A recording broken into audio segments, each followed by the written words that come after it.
Hello friends, good morning. ఇక్కడ చూసారా ఏంటి శ్రీనివాస్ ఖాళీ తొట్టి చూపిస్తా ఉన్నాడు, మొక్కలు లేవు అనుకుంటున్నారా? చూడండి, ఒక గులాబీ మొక్క ఇక్కడి నుంచి ఇక్కడ షిఫ్ట్ చేశాను, ఇక్కడి నుంచి తర్వాత ఇక్కడ షిఫ్ట్ చేశాను.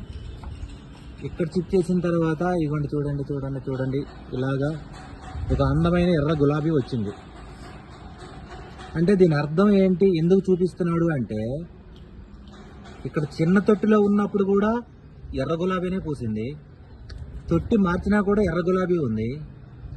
అలాగే ఇక్కడ వేరే తొట్టిలో మార్చినా కూడా ఎర్ర గులాబీనే ఉంది.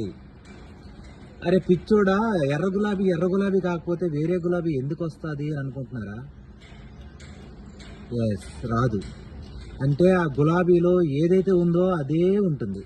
తొట్టిలు మారినా కూడా, ఓకే, తొట్టెలు మారినా కూడా, పూల కుండీలు మారినా కూడా దానిలో ఉన్న స్వభావం, దానిలో ఉన్నటువంటి ఏదైతే ఉందో అదే ఉంటుంది. అది మారదు, ఎవరు మార్చలేరు.